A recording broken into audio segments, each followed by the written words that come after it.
Welcome back to Echo Ridge and another episode here in our Max Colonization series, where I'm starting to feel like we're never going to get off this planetoid until I remind myself, well, it's only cycle 250, and considering everything that we had to deal with, I think we're doing okay. Unfortunately, we've sort of hit a rock and a hard place, and the reason is the following. The only source of reed fiber, or in this case, feather fiber, in order to make suits out of on this planetoid is from the Rexes. Well, ranching Rexes and Dartles is a pain in the tuchus and requires some cold temps. Now, in my Twitch series, I have a nice sauna and I have a thermal aqua tuner and all that good stuff, which I then can use to make a pretty nice looking Dartle and Rex ranch. Unfortunately, we have no sauna, and we can't have a sauna until we have suits, and we can't have suits until we ranch Rexes and Dartles.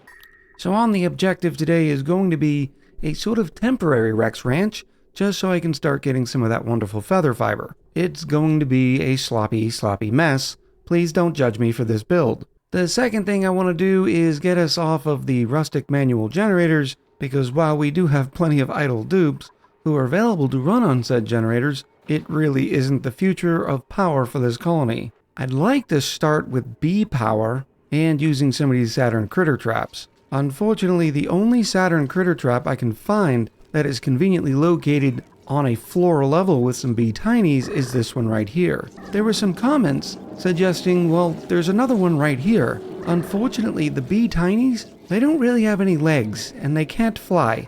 They only scooch, and they can't scooch up a tile. But what I can do is possibly core out some more area and then have the bee tinies plant yet another beta hive. I do have a naturally planted Saturn critter trap here, and I have two here. What I can do is dig this out, have another beta hive go here, build some doors, and sort of move the beta hives over. Now eventually we won't have to do that sort of ad hoc situation, because once again, we'll have a nice sauna where I can stick a thermal aqua tuner in it, and then I can make a real bee-powered nest. But then again, if I get up to some applied sciences research, I can then start on the steam turbine, and then not put the thermal aqua tuner inside of the sauna. And that way I don't have to deal with these sort of ad hoc situations we've got going here. I suppose the first step is going to be exploring a little bit more of the bee biome over here and over here, just to make sure that we've covered all of our options. You remember from last episode, we did have to build these tiles out just to get rid of a lot of the water that was sitting in there, and we pumped it all out, and it will be sitting in these buffer tanks for probably 150, 200 cycles. We'll get around to it. And I think before I start any of that, I want to make sure the duplicants have a gym to work out in when they're sitting idle. Now, I don't have a fancy power network to speak of, but I can still set up a temporary gym. I'm actually going to set up two gyms here. The first one is going to be the true dupe gym. Whenever a dupe is printed out, they'll go work in the dupe gym for a little while until their athletics is up to snuff. The second one is just going to be a idle gym, where when dupes don't have anything better to do, well, they can run on the wheel, making them better, faster, and smarter dupes. Well, this solution fits 4, but if I make them all nice and tight, oh, it's not as clean. There we go, that's a little bit better, except follow stand does not need to be in there. So I will start setting the permissions. This is the new dupe gym. And then for our idle gym, this would work. But I like to add a little piece of automation, because if I start doing something right now, let's say dig this out, none of these dupes are going to stop the errand that they're currently doing unless they get called to dinner. So in order to prevent that, we kick everybody off the wheel once every, let's say, 15 seconds. And now whenever this timer sensor hits the red, it knocks the duplicants off, and so if there is another errand ready, they'll go and do that. I just realized we're starting to get some popped eardrums because of the carbon dioxide due to this little vent. We did get it sealed off at the end of last episode, so the carbon dioxide will eventually fall, but right now there is 4 to 5 kilos in some of these tiles. Yeah, well, stress is going to go up a little bit. We have uncovered a little bit more of the bee biome over on the left side, but I still want to get in there a little bit further. The edge of the map is still over here. Definitely not getting near this petrified fossil because it is super hot. So in an effort not to get rid of too much of this uranium ore, I guess this is just going to have to do. That should give us full visibility over here. On the right side, it's a little bit more complicated, but we do have a path, and it's over here by this cool steam vent, which is, yes, now ready to be sealed off. And it was almost perfectly self-tamed, but there's a layer of chlorine gas in here. And right now, there's 5.4 kilos worth of steam. I expect that to rise a little bit. And once we get in here, I'm going to do some more creative digging to try to find out what's over here. That should give us plenty of visibility. Actually, what might even be better and not have to interact with any bleachstone would be just building a ladder all the way down. It's going to take them a little bit because, well, they can't breathe over here. I suppose I could help that process out by putting in some masks. We do have access to the oxygen mask checkpoint and the oxygen mask dock. We'll need a little crafting station. Suppose temporarily it can just go right there. And while I'm building that, there was some comments that said it was driving them nuts that every time a duplicate ran by, the light would turn on. So I will be researching the filter gate and putting it on a second or two to make sure the dupe is truly standing on the weight plate and not just running by it. Now, to provide oxygen for the masks, I do have another pipe down here that might serve us a little bit better. Unfortunately, it's going to take digging out some stuff. It's going to be a little messy for a minute, but I'll drive that pipe all the way up. We'll put a couple of correctly placed bridges in, and now that pipe will feed the base. We'll even have it go up there. And oh my goodness, somehow I built this entire gas pipe out of gold amalgam. That's an oopsie for sure. How did that even get to be my default? And how many of my pipes are built out of gold amalgam? Oh no! Oh chat, they're all built out of gold amalgam. Okay, this one's shale, but this first oxygen pipe is gold. Well, time to rebuild all of the pipes. And there it is in all of its glory. Luckily, it was only the oxygen pipes that were built that way. Okay, so we have all those queued up, and eventually this line here, now made out of new and improved igneous rock, will provide all the O2 for the suits. Or masks, I should say. Andy over here is making, I queued up 11 total masks, one for each dock, and then an extra one that they can use when they're repairing the worn out mask. We also finished research on the filter gate. Let me go ahead and put this in. It'll go from the weight plate to the lights. And if you look really closely, you can see the direction that the signal goes because there's little arrows in there. Then all I have to do is snip it here. And once it's installed, I can say, let's say 1 second. And now when duplicates run across the weight plates, they're not standing there for long enough in order to trigger the light. Disaster averted. Looks like it's time to do the suit delivery game. Dear Clay, please add a copy and paste to the docks. Our first pod of the episode has a wonderful snazzier blue suit. It was either that or the Liam, who's a farmer supplier, but I don't think we need that in our life right now, so we're going to take the suit. And as the standard, we just go from the top down, so it looks like Callie's going to get the snazzier blue suit. The masks are done being delivered, so it is time to put in the oxygen mask checkpoint. Whammo blammo. And now the duplicates will be able to breathe both outside their base and in some of the far-off biomes, which will really help this progress. Over in the bottom of the bee biome, the news is not great. I don't see any more beta hives or Saturn critter traps. I think I'll still try to scooch over here a little bit. But now I need to figure out a nice liquid lock for this area. It's about -5 down here. Oh no. It looks like some of this heat is leaking. I didn't dig anything out. It's all abyssalite. I need to fix that soon. Otherwise, we're in a little bit of trouble. I was going to say most of the biome is -20 to -30. So I'm going to have to get creative with how we're going to liquid lock all that hydrogen in. Where did that heat come from? Maybe it was just some of this hot debris here that shared some of this temperature? Abyssalite doesn't transfer thermals, so hopefully this works. I don't think it is. It might also be the situation of, I don't know how else to describe it other than fracking. Because there's such little gas in here, the gas is hitting the abyssalite and absorbing some of the temp. Alright, desperate times call for desperate measures. We're just going to put in a bunch of insulated tiles and be done with it. While the dupes are working on that, I think I need to start on the materials study terminal so I get access to the steam turbine. And to no one's surprise, we're going to have to use Weiswort radiation. There really isn't many other sources of radiation on the planetoid save the bees and a nuclear power setup. we are definitely not at that stage yet. I think 5 Weezeworts in this case is going to be fine. I'm going to say that this is temporary, but we all know how that goes. I'll use the Mush Green storage bin to load up all the phosphorite. We do have 54 tons of it.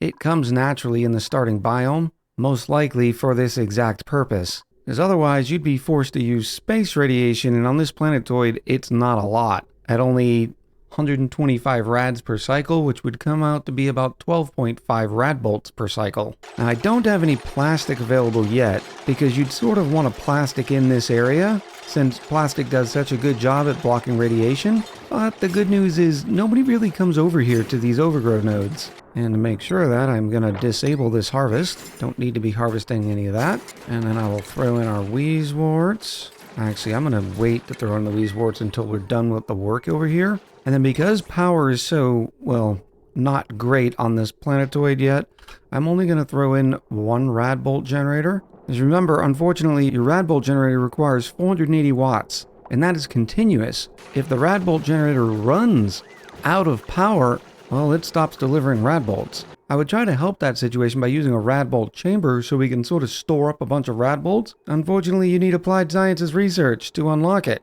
I really wish this chamber was sitting over here in the more material science research. On our storage bin, we're going to say phosphorite, and I am going to lower it down to a 4. And then this is where our pneumatic door is going to go into play. In that way, the duplicates can drop off phosphorite, but they can't actually get to the Weezeworts. And the reason why we're doing that is to make sure they don't deliver any of the phosphorite to the Weezeworts. Now, this wire is already sort of capped. So I think I'm going to throw an independent power station for all this. We'll throw in some nice big jumbo batteries. 2 of them should be fine, and we'll also do 3 manual generators. Now you want to place the materials study terminal as close as you can to the rad bolt generator, because you lose rad bolts the further they have to fly. But with all these Weezeworts producing so much radiation, you don't want it too close. So I'm going to put this first Weezewort into play and see what the range is on its radiation, and put the materials study terminal just outside of that, or at least where the duplicate's standing. On the duplicate gym, I forgot to do a couple of things, and that has to do with priorities.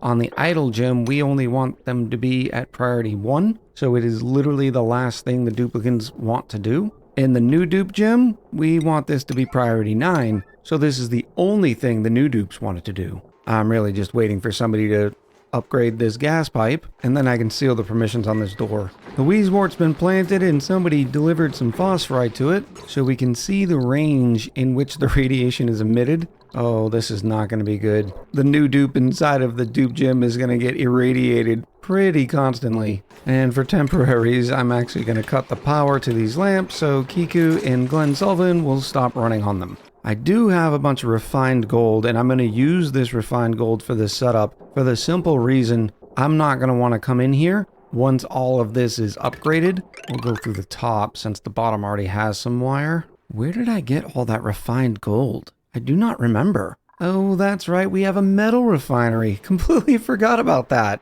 I suppose we can start our plastic production as well, and that way I can seal in this room a little bit better. That way the dupes in the gym aren't turning green. And this is once again going to be a completely temporary setup. And here's what that looks like. We have our liquid reservoir filled with about 5 tons worth of resin. Well, when we throw the resin into the polymer press, we're going to be given 300 kilos worth of plastic per cycle, plus a little bit of steam and carbon dioxide. Well, the carbon dioxide is going to come out of our pipe and head down towards the bees, the same as the carbon dioxide coming off the smoker. The steam is just going to be emitted into the atmosphere. The Weezeworts are here to make sure that this area doesn't get too warm because of the steam.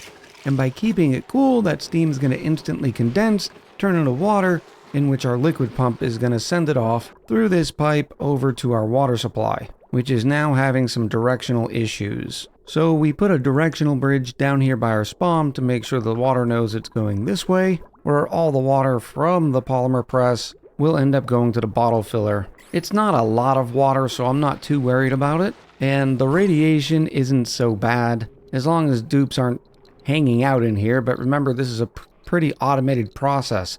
they're only going to run in to grab the plastic and then leave. And then finally, I put a little bit of automation on the polymer press. That way we're not making too big of a mess. We flip the switch, polymer press starts working, and there we go. There's our first piece of plastic and a little bit of water. I'm going to let this run for a little bit, just until we get enough to be able to seal this in.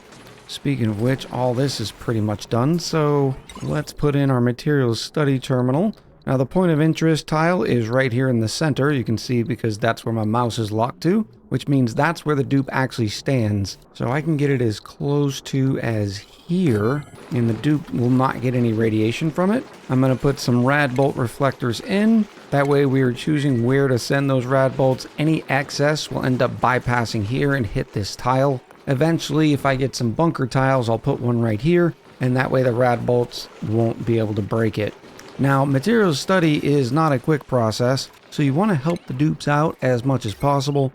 So we are going to make this a full-fledged lab, complete with a ceiling light and some weight plates. That way we get the best efficiency as possible. And yes, I will end up putting the filter gate in. And now I also need to tie in the automation with the materials study terminal. This port right here, which is the output, try not to confuse it with the input down here that just enables and disables it, will send a green signal whenever the rad bolt storage is full. Well, when this rad bolt storage is full, we don't want to be A, maintaining the power it is to keep this rad bolt generator going, but B, wasting our precious phosphorite on the Weezeworts themselves. Yeah, they only take 4 kilos per cycle, but waste not, want not. So we're going to take an automation wire, come out of the materials study terminal, send it over, flip it to a red using a NOT gate, and then turn off both the auto sweeper and the rad bolt generator. By turning off the auto sweeper, it will no longer be able to pick up the phosphorite and feed the Weezeworts. So when the farm tile runs out of phosphorite, the Weezewort will stop emitting radiation and save us all that material and duplicate labor. I suppose it is about time to plant these Weezeworts, and after they are planted and all this is installed, I will end up sealing these doors off. This one needs to be a pneumatic door so that the rad bolts can go through it. And then this whole process is going to need some more power. Again, it's going to be powered off of this system here. And I'm actually going to put these on a higher priority than the rest of the generators, because if we do run out of power, this rad bolt generator starts losing rad bolts. And there we go. How did we do for radiation? It looks like, oh, that's pretty good. 128 rad bolts per cycle.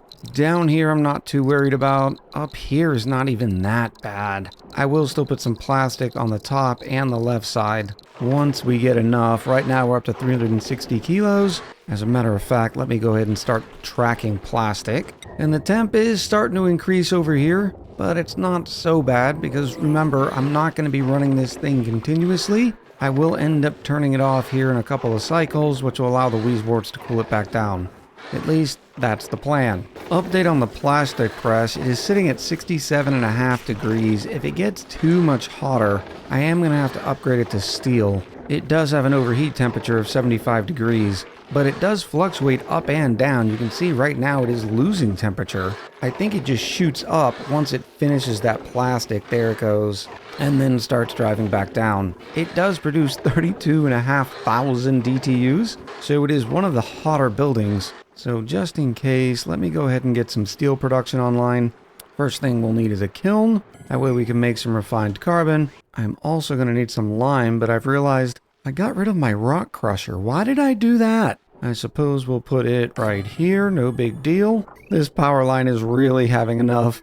I can't wait to get the power upgraded. Which, by the way, our exploration has revealed quite a bit, although it wasn't very fruitful. Over on the east side, it is another uranium biome, but there are no bees. So we have these bees and 3 naturally planted Saturn critter traps to get our sort of intermediate power solution online. The problem is I'm going to have to use a liquid lock made out of something that doesn't freeze too easy. I mean, over here, it is minus 30 degrees. The best we have right now is brine, which freezes at 22.5. But with that plastic, we could melt it, making naphtha, which doesn't freeze until minus 50.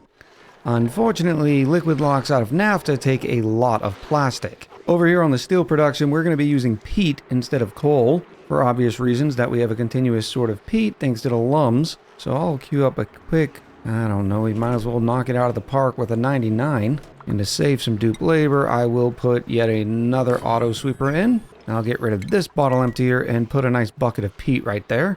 In fact, let me move this over so the auto sweeper can feed both the kiln and then take the refined carbon and feed it to the metal refinery. I'm also going to need my bucket of iron ore. I suppose this spot right here will do just fine for it. And now it's time to start tracking both iron ore, eventually iron once we discover it, as well as steel. Why am I making steel again?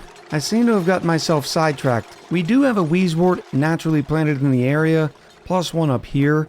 Plus, this is a cool chlorine gas vent, which erupts at 5C. Not to mention this cool slush geyser erupts at -10, so we can produce a little bit of heat here and not have to worry about it. The issue is I'm not using any of this polluted water, so we're not injecting any new chill. So what I think I'm going to do is provide a 50-50 split with the polluted water coming out of this tank. That way we're using some of this, which will allow the cool slush geyser to start erupting again, because right now, as you can see, it just gets overpressured. In fact, it's going to be dormant in 18.5 cycles too.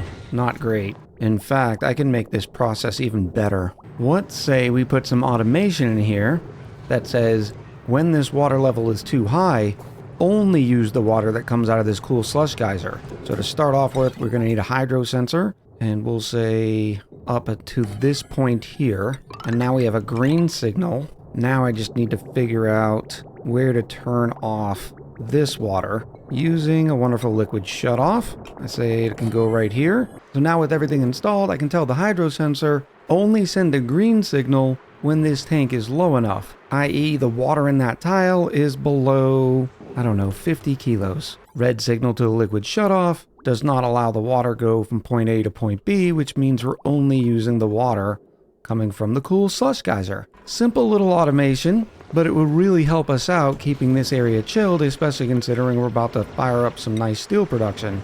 And we'll do so by starting with 25 batches of iron ore to iron. I will get an ingest of iron ore into this storage bin by putting it on a 9. And now the auto sweeper will be the one to load that metal refinery up. And now that I've got a little bit of iron ore in there, I can put it down on a priority of 4. It would be nice to get another storage bin in there to hold the lime. Suppose I can take out this bottle emptier and move it over here, because chances are any polluted water we want to drop off is going to be warm, so it makes sense to go into the warm tank. Unfortunately, I have not discovered lime yet, so that brings us back to our rock crusher, and we'll start crushing all the eggshells into lime. I'm going to hold off on the fossil because we have 12 tons of it, and I'll also bring a storage bin here where we can throw in all the eggshells until they get around to crushing them into lime. Suppose I can also grab the poke shell molds. Not that we have too many of them. Our material study terminal is filled with 100 rad bolts, which means I can start researching. And we'll start with renewable energy to get our grubby hands on a steam turbine.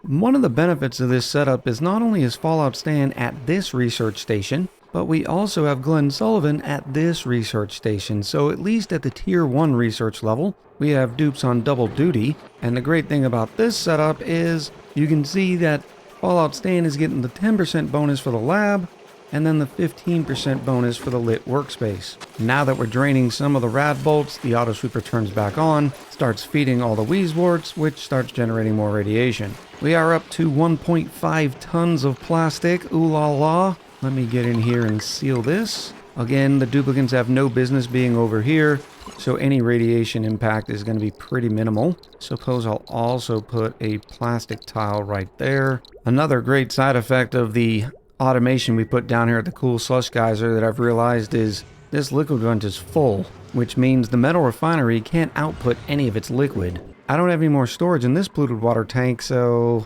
maybe for temporaries we grab a buffer tank? Because oh, and it also doesn't make any better that we're still draining these buffer tanks that had all that polluted water too. Yeah, let me put a couple of these in here, and then we'll just connect like this. I really wish I would have caught this earlier. We only have 15.4 cycles left of eruption on the cool slush geyser, which means we're really going to miss out on the -10 degree polluted water that's going to keep this area nice and chill. The plastic tiles are in our radiation area, and as you can see, the 68% blocking from the plastic has really shut down a lot of the bleed over radiation. I am going to put another plastic tile right here where this air vent is.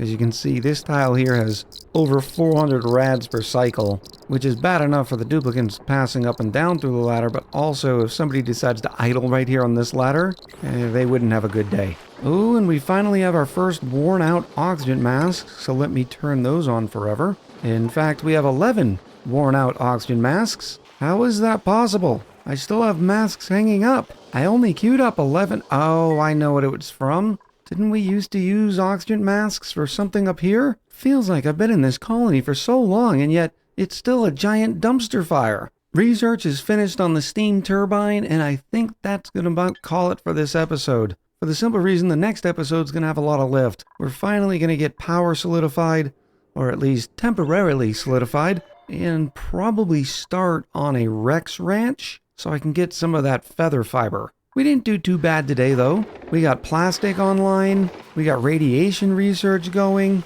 and we have steel being produced. I'm going to let this run for a little bit in the background because I'm going to need some of that plastic to make into naphtha so that we have a liquid on the planetoid that can deal with some of those temperatures down in the B biome. I hope you enjoyed this episode. I'm looking forward to hearing what you have to say about it in the comments below.